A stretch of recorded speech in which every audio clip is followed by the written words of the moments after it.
Friend, good morning. Welcome to our class CGPS। आज हम देखेंगे इस क्लास जो है 11वीं विषय जो है व्यवसाय अध्ययन के अंतर्गत आपका जो है 11वें भाग में। इससे पहले हम व्यापार के बारे में पढ़े थे, व्यापार की विशेषताएं। अब हम देखेंगे व्यावसायिक जोखिम। तो व्यवसाय में जो जोखिम होता है उसके बारे में बताया गया है। चलिए स्टार्ट करते हैं बच्चों। आज जोखिम हानि का संयोग है, मतलब उन्हीं का मान है बोलता है, या किसी भी प्रभावी प्रतिकूल घटना के घटने की संभावना होती है। मतलब जोखिम कुछ न कुछ कारण से होते रहता है, रिस्क है ना। अब बिना रिस्क के लिए कोई व्यवसाय नहीं हो पाता है ना। जोखिम कर देखेंगे। भविष्य सदैव अनिश्चितता रहती है। यही कारण है कि भविष्य में क्या होगा इसका केवल अनुमान लगाया जा सकता है। यदि परिणाम अनुमान के अनुकूल आ जाता है तो उद्देश्य की पूर्ति हो जाती है। मतलब जो सोचा था वो भविष्य में किए वो हो गया, तो उसी को हम अनुमान कहा जाता है। किंतु परिणाम विपरीत आने पर, उल्टा आने पर हानि की संभावना बढ़ जाती है। इस हानि को ही जोखिम कहा जाता है। इस संसार में मनुष्य अधिक से अधिक जीने की कामना रखता है, किंतु जब यमराज का बुलावा आता है तब राजा, ज्ञानी, पंडित या जनता सभी को मृत्यु को गले लगाना पड़ता है ना। तो समय आने पर ही सब होता है। क्या होगा या कोई नहीं जानता। इसी अनिश्चितता को ही जोखिम कहा जाता है। अधिक बाढ़ आने से मकान ढह जाता है, फसल चौपट हो जाती है तथा भूकंप आने से भारी तबाही मच जाती है। तूफान से जनधन की भारी हानि होती है। ये सब जोखिम है। यदि मनुष्य भविष्य को जानता तो शायद ही हानि नहीं होती, किंतु आज भी भविष्य अनिश्चितता है। अगला देखेंगे, समझ आया सबको बच्चों कि भविष्य जो अनिश्चितता है इसमें कुछ भी कहा नहीं जा सकता। व्यवसायिक जोखिम का अर्थ देखेंगे। अब व्यवसाय भविष्य जो है अनिश्चितता होने के कारण कल व्यवसाय में क्या होगा, कितने ग्राहक आएंगे, कितने कर्मचारी कार्य पर आएंगे, कितना विक्रय होगा, या कोई व्यापारी नहीं जानता। ये सच ही सबको।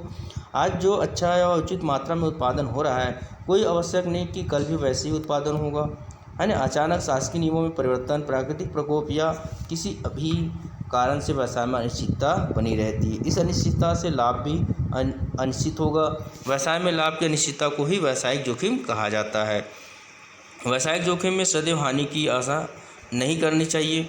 अनुकूल परिस्थिति आ जाने पर ही इतना अधिक लाभ भी हो जाता है, आपको पता नहीं चलता, जिसकी कभी आशा भी नहीं की गई हो, है ना। यही कारण है कि कुछ सटोरियों के द्वारा या उद्यमी द्वारा साहस का परिचय देकर अत्यधिक जोखिम ली जाती है और वे अधिक लाभ प्राप्त करने में सफल हो जाते हैं, है ना। जोखिम से हानि कैसे होती है। अब देखो जोखिम से हानि कैसे होती है इसके बारे में बताएं।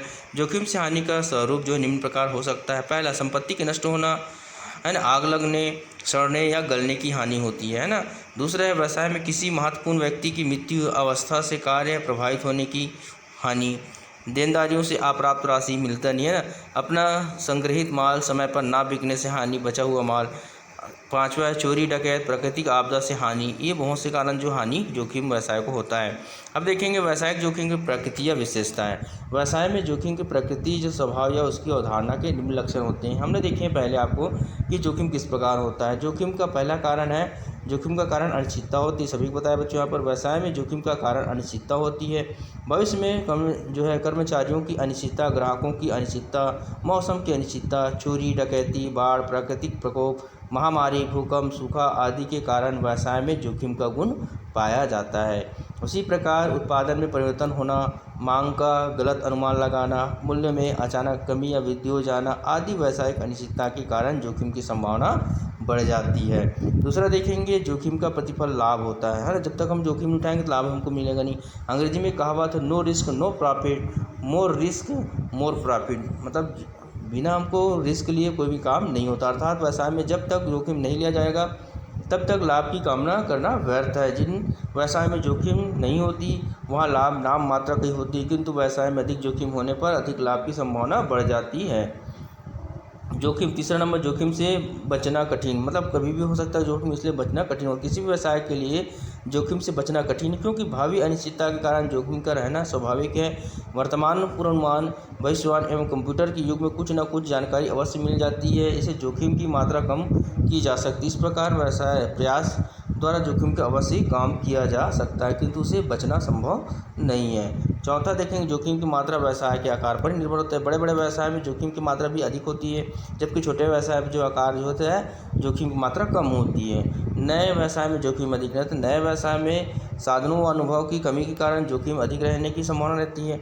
व्यवसाय में अनुभव का विशेष महत्व है, अतः इस अनुभव की कमी से ही व्यवसाय के विभिन्न स्तर व कार्यों में हानि की होने की संभावना अधिक रहती है। छठवां देखेंगे जोखिम में एकाधिकार प्रवृत्ति का प्रभाव, मतलब जिस व्यवसाय में एकाधिकार प्रवृत्ति होती है वहाँ पर जोखिम की मात्रा कम रहती है। मतलब एक व्यक्ति, जैसे यहाँ पे बीमा कंपनी, किसी क्षेत्र का पेट्रोल पंप या राज्य सरकार का सड़क परिवहन आदि, इसमें कम जोखिम होता है। प्रयासों के विपरीत जोखिम, मतलब प्रत्येक व्यवसाय जोखिम कम से कम करने का प्रयास तो करता है, किंतु विपरीत परिस्थिति हो जाने के कारण जोखिम की मात्रा बढ़ जाती है। आठवां देखेंगे परिस्थिति के अनुसार जोखिम की मात्रा, मतलब प्रत्येक दिन कुछ न कुछ परिवर्तन होते रहते हैं। इन परिवर्तनों के साथ जोखिम की मात्रा भी प्रभावित होती है। समय, मौसम व अफवाहों से मांग अत्यधिक प्रभावित होती है। इस प्रभाव के कारण जोखिम की मात्रा में भी कमी या वृद्धि होती रहती है ना। नौवां देखेंगे व्यवसाय की प्रकृति से जोखिम प्रभावित होता है, आपको मालूम है। तो कुछ सामग्री ऐसी होती है जिनकी मांग व मूल्य में कोई परिवर्तन नहीं होता है, जिससे ऐसे व्यवसायों में जोखिम की मात्रा कम से कम रहती है, जैसे पेट्रोल। जबकि कुछ वस्तुओं की मांग कभी भी कम या अधिक हो जाती है, जिससे ऐसे व्यवसाय में जोखिम की मात्रा अधिक रहती है, जैसे फैशन परिवर्तन शीघ्रता आ जाती है। इस प्रकार व्यवसाय में जोखिम अवश्य रहती है, चाहे उसकी मात्रा कम हो या अधिक। अब देखेंगे जोखिम के कारण, क्या कारण होता है वहाँ पर। तो व्यवसाय में जोखिम उत्पन्न होने के अनेक कारण होते हैं, जिसमें समस्त कारणों को बताना या पता पाना संभव नहीं है, क्योंकि प्रत्येक जोखिम के साथ नए नए कारण आते हैं या कुछ महत्वपूर्ण कारणों पर प्रकाश डालें। पहला प्राकृतिक कारण, हम तो देखते हैं प्राकृतिक कारण बहुत से नुकसान होता है ना। व्यावसायिक जोखिम को उत्पन्न करने में प्राकृतिक कारण सर्वाधिक प्रभावित होती है। इन कारणों में वे कारण होते हैं जो प्रकृति की इच्छा के अनुसार अपना कार्य करते हैं और इन पर मनुष्य का कोई नियंत्रण नहीं होता, जैसे बाढ़, हवा, तूफान, भूकंप, आग, पानी, प्राकृतिक प्रकोप आदि। ये किसी भी प्रकार से आ सकता है। अब आते हैं फर्स्ट नंबर, भूगर्भीय परिवर्तन। मतलब इसमें भूकंप या ज्वालामुखी प्रमुख है। इसमें कुछ ही सेकंड में जो इमारतें गिरकर बर्बाद हो जाती है। इससे जनधन की भारी मात्रा में हानि होती है। ऐसे क्षति या घटना को कोई भी नहीं रोका जा सकता। कभी कभी अंदर के पदार्थ बाहर आ जाने से देश को कुछ लाभ भी प्राप्त हो जाता है, मिलता है वहाँ पर। दूसरा है प्राकृतिक प्रकोप, मतलब अचानक टिड्डा दल का आ जाना, जैसे वर्तमान में पाकिस्तान द्वारा छोड़ा गया बहुत सारा टिड्डा इधर आ गया, जिसको फसल न चौपट